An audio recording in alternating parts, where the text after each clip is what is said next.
চাচা, আল্লাহর নামে কিছু দান করেন। আল্লাহ আপনাকে বাদশাহ বানাবে, কোটি কোটি টাকার মালিক বানাবে।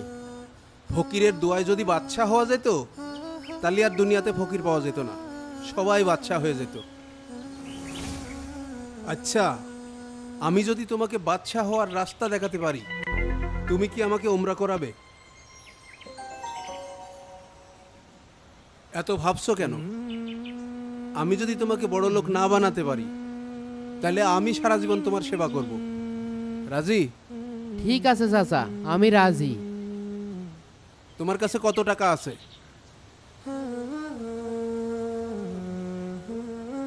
50 টাকা আছে। আচ্ছা, ওই 50 টাকাই হবে। এখন যাও, ওই 50 টাকার জিলেপি কিনে রাস্তায় মানুষের মাঝে হাসি মুখে বিলিয়ে দিবা, বিনিময়ে কিছু চাইতে পারবা না। আচ্ছা।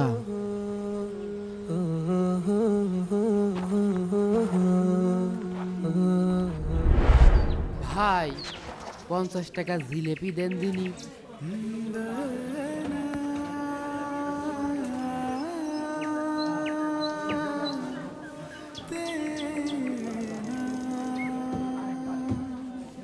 লোকজনের দিয়ে দি। ও ভাই, এই নেন জিলেপি নেন।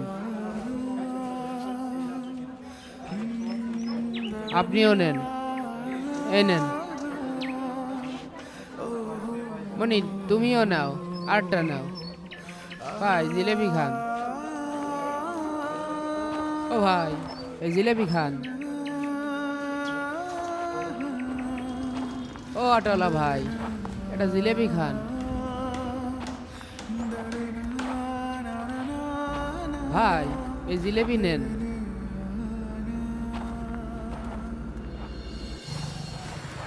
আসসালামু আলাইকুম চাচা। ওয়ালাইকুম আসসালাম। কি ব্যাপার, তোমাকে আজ খুব খুশি খুশি লাগছে? একটা বিশাল বড় খুশির খবর আছে। আগে বসো, দম নাও, তারপরে কথা বলো। চাচা, আমার 10 লাখ টাকার লটারি লেগে গিয়েছে, পুরো 10 লাখ টাকা। 10 লাখ? বলো কি, কিভাবে লাগলো এই লটারি?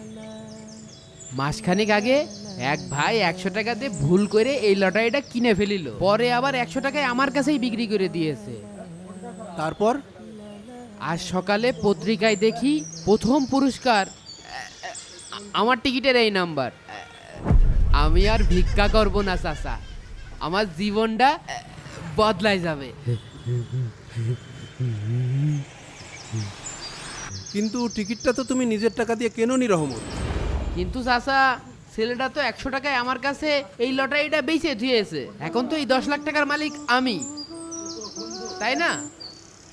এই 10 লাখ টাকা তোমার না, এটা তোমার কাছে রাখা একটা আমানত। কি করছেন চাচা?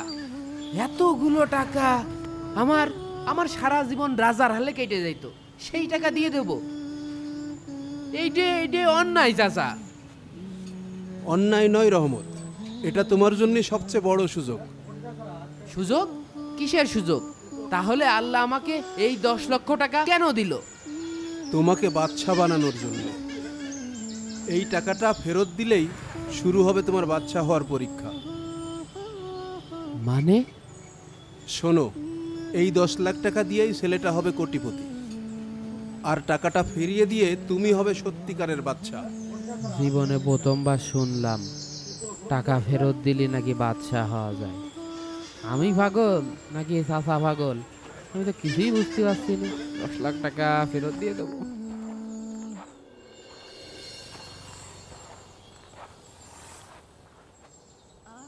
ভাই, আপনি কি আমাকে চিনতে পেরেছেন? হ্যাঁ, চিনতে পেরেছি। তোমার কাছে ওই যে 100 টাকায় লটারি বিক্রি করলাম ওই দিন। জি ভাই, ওই টাকা দিয়ে কেনা লটারিতে 10 লক্ষ টাকা বাইদেছে। এই নেন আপনার লটারি। কি বলো? দাঁড়াও, আমি একটু অনলাইনে টিকিটটা চেক করে নেই।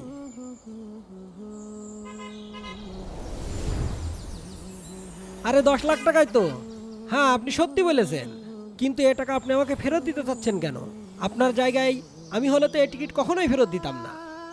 একজন মুরব্বী কয়েছে যে সৎ পথে থাকলেই সত্যিকারের বাদশা হওয়া যায়। আপনি ভিতরে আসেন, এই ভিতরে এসে বসেন। বসেন।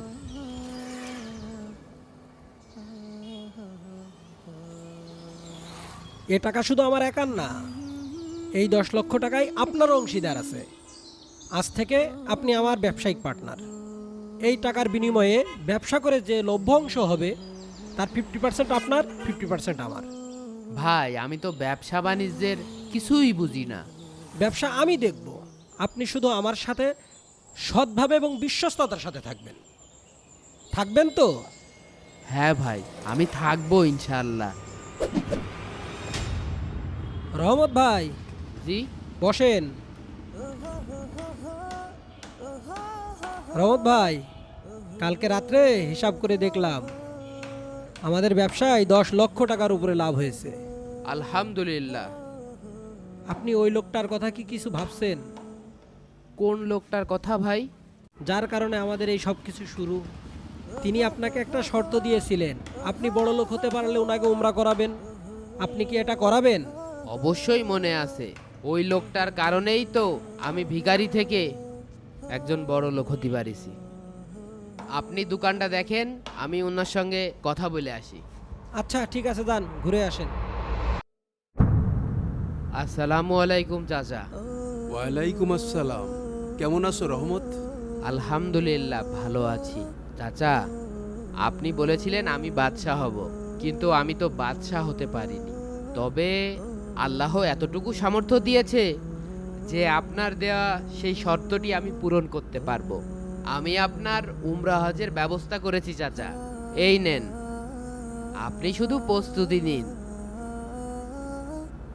রহমত বাবা, যে নিজের লোভকে সংবরণ করতে পারে, অন্যের আমানতকে রক্ষা করতে পারে আর নিজের ওয়াদা পূর্ণ করতে পারে, তার চেয়ে বড় বাদশা আর কে আছে? তুমি তো শুধু কোটিপতি হওনি রহমত, তুমি তো সত্যিকারের বাদশা হয়ে গেছো। আলহামদুলিল্লাহ চাচা, আপনার কথার ভিতরে এত গভীরতা আছে আমি আসলে বুঝতে পারিনি। আপনি আমার জীবন বদলাই দিয়েছেন। আল্লাহ তোমাকে আরো সম্মানিত করুক। আমিন।